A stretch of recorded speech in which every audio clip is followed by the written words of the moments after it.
Thank you so much for the introduction. Dear audience, dear participants, let me first say liels paldies for the organizers for their kind invitation. It's my honor. I'm happy to be here.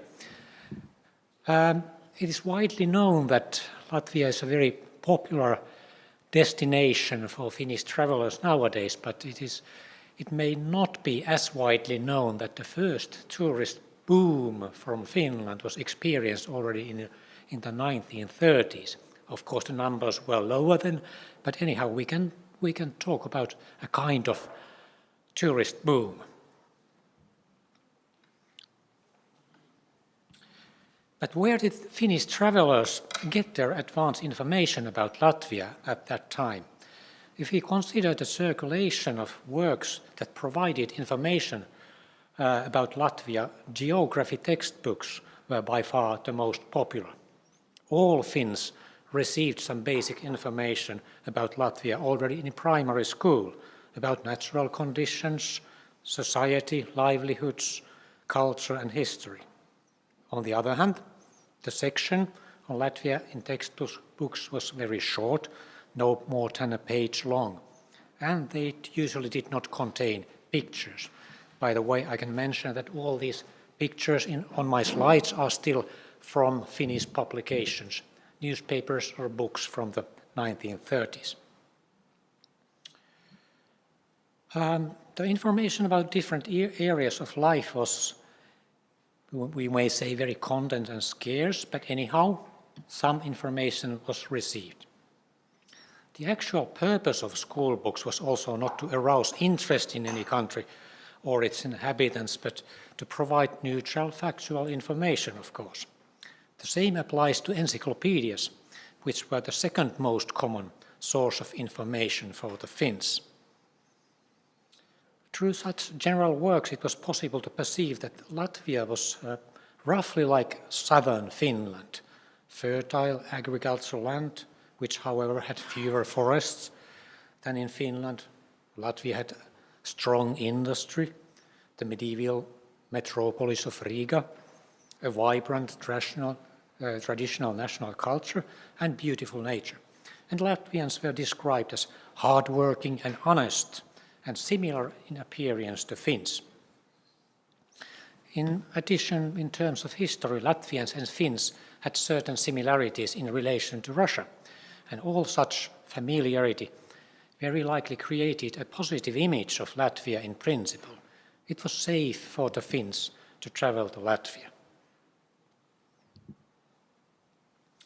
But in addition to familiarity and safety, something exotic and particularly interesting is also needed to make people willing to travel far from home.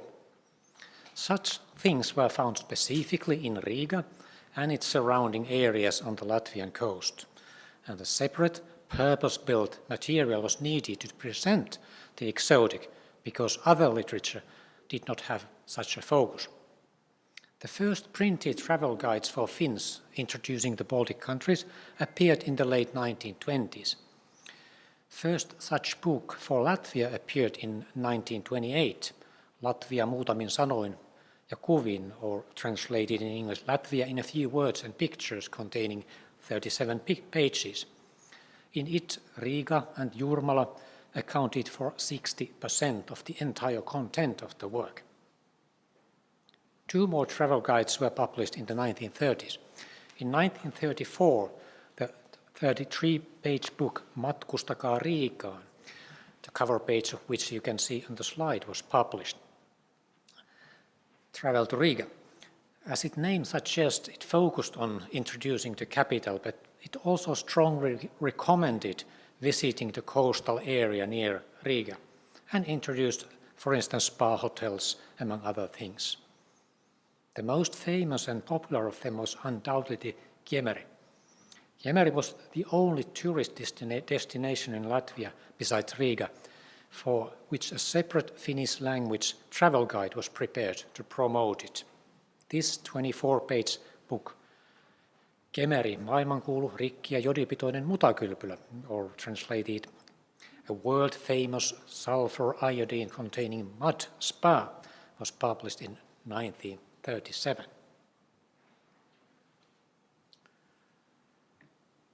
Perhaps it goes almost without saying why Riga was clearly the number one. It was so for many reasons. State capitals tend to be the most natural tourist destinations because they are almost always places where a long history is combined with the spectrum of modern life. Capitals are often the country's most significant political, economic, and cultural centers, as well as the largest city in population. They also have very good transport links and a wealth of services for casual visitors. All this also applied to Riga. Riga, its seashore vicinity, always included in all published descriptions, clearly received the most attention in Finnish encyclopedias as well. In terms of number of pages, Riga usually received 6 to 7 pages on average, while other coastal cities such as Ventspils or Liepāja, or inland cities like Daugavpils and Jelgava received about 1 page each. The guides published in 1928 and 1934 were very timely, practical, and provided Finnish tourists with detailed information on almost everything they needed to know to travel to the Latvian coast and spend their time comfortably and without problems. To begin with, the guides included information on travel routes, means of transport, and ticket prices. Finns were specifically recommended to travel by ship from Helsinki to Tallinn and from there by train to Riga.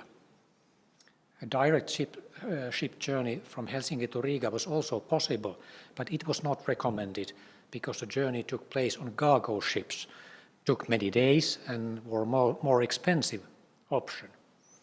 The journey from Helsinki via Tallinn to Riga, as described, took only 16 hours, which can be considered a very fast and an easy way of traveling in the conditions of that time.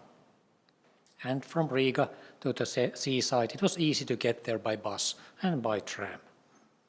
The possibility of flying via Tallinn was also mentioned in the guidebooks, but this option was only available to a very, very few wealthier travelers.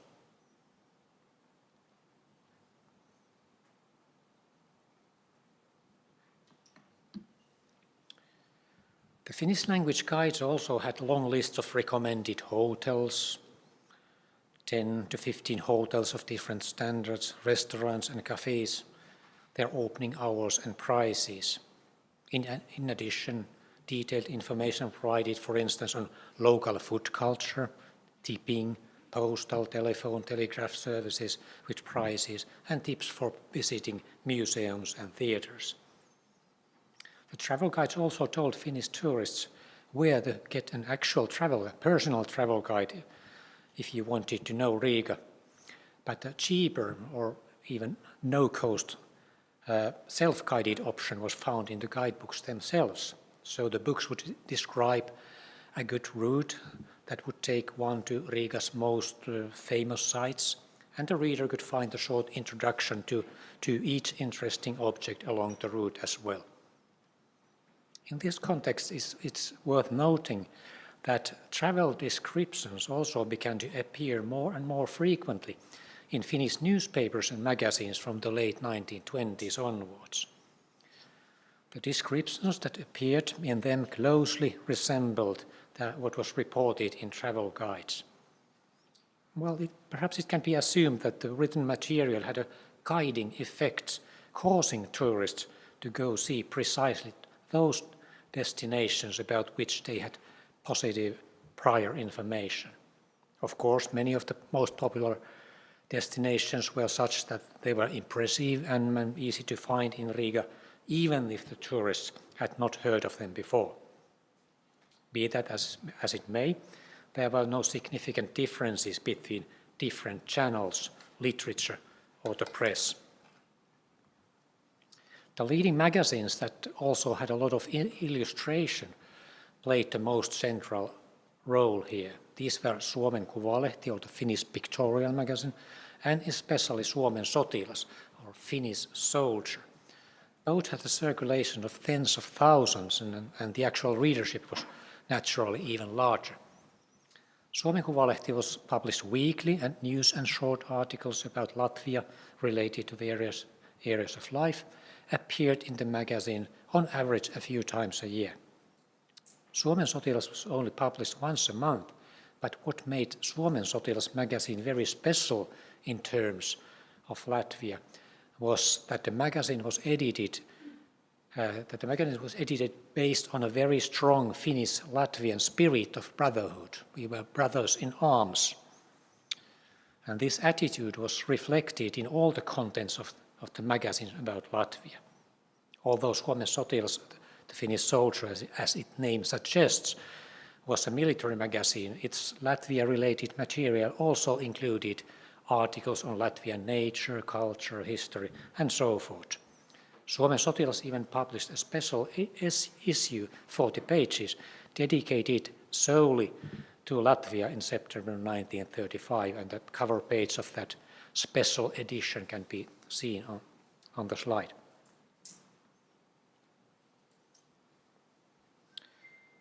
But what were the most popular destinations in Riga? Well, it may not be a surprise that the descriptions repeated the same highlights as nowadays, most notably the Riga Cathedral, the House of the Black Hats, the Town Hall, the Gunpowder Tower with its War Museum and Presidential Palace.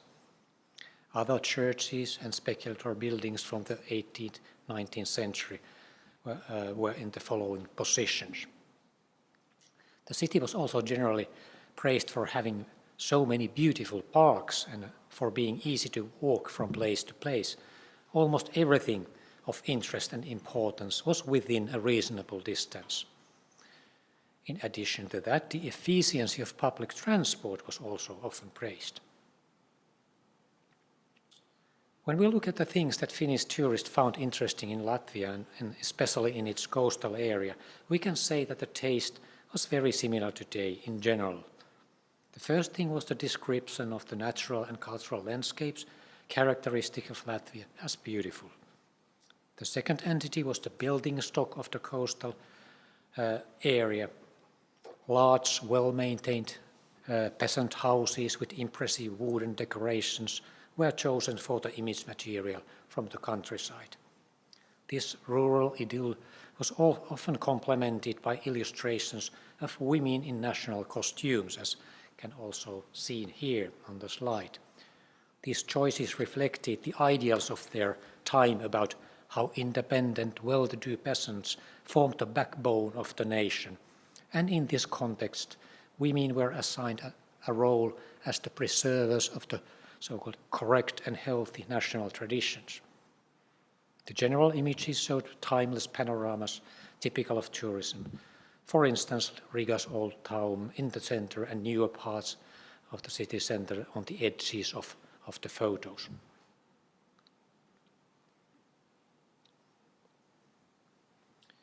The region that was second most popular, or maybe as popular as Riga itself, the capital itself, and received the most column space in Finnish literature was the seashore, especially Jūrmala. In Jūrmala one could find all the summer elements of a classical beach holiday, a sandy beach, sunshine and warm bathing water, all of which were lacking in Finland, of course. And in an era when traveling to the Mediterranean was unavailable to ordinary Finns, or almost all Finns, Jūrmala apparently offered an excellent alternative. Latvian beach life was praised unanimously in Finnish travel stories. These stories also pointed out that spas were one of the specialties in the vicinity of Riga. Of course, there were several of them, but the Kemeri Health Spa was something very special indeed, as I already mentioned. The place was advertised in the Finnish media more than any other individual item or destination in Latvia, and it seems that the advertising was effective. Himberg's travel guide from 1928 summed up the core of the Finnish descriptions about Kemeri. I quote, Anyone in Finland who has sought healing in vain for his freckled body parts should stop by Kemeri's sulfur springs. The journey is short and the costs low. Even the worst lame return from there in good mood, supple and healthy. End of quote. Finally, a few notes on who was able to travel from Finland to Latvia during the interval period. In the mid-1930s, ship and train tickets from Finland to Latvia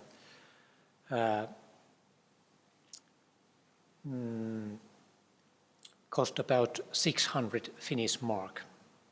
So if you try to make a combination how two people could travel to Latvia and what would that travel cost.